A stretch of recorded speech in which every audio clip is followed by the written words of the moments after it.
My name is Anne-Marie McMahon. I'm Cape May County Facilities Director. I have an architecture background.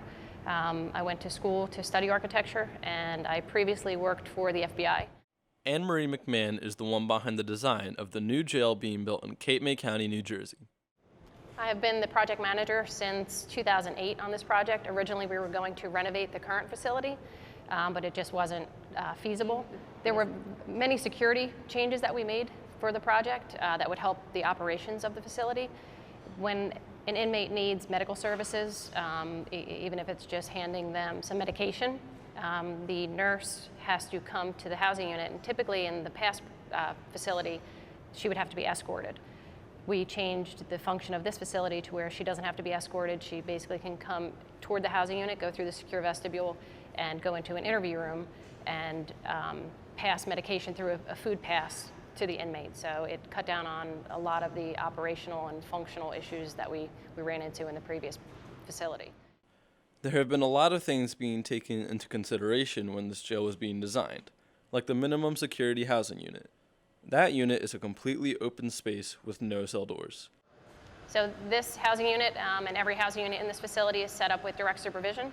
So they have intimate relationship between the officer and each inmate because they're not behind a solid wall, and they're within the housing unit with the inmate. Our previous facility, inmates were able to go outside for their yard. This facility is set up with an indoor exercise yard. So they basically don't leave the housing unit. So this area has chairs and tables, so their activities are here. There are TVs in here for them. Only the inmate workers are able to leave the housing unit. They serve the function of the laundry area and the kitchen as well. With a little bit of research, we've learned that this is called direct supervision. The purpose of direct supervision is to bring the jail together as a community. Studies show that this method of supervision is more likely to successfully rehabilitate the prisoners. This jail is direct supervision, which means one officer is housed within the housing unit with approximately 64 inmates. It's actually more secure than the linear supervision, which was the past practice of designing jails. Direct supervision allows the officer to be more involved with the inmates on a direct basis. They become more one-on-one rather than just watching them from afar, either on camera or through a secure room. Most recently, many jails are doing precast construction. So all these cells were built off-site and transported here on a truck and set in place. The dorm areas are for the less at-risk inmates. So the higher security dorms, which you're in here, this is the detention unit.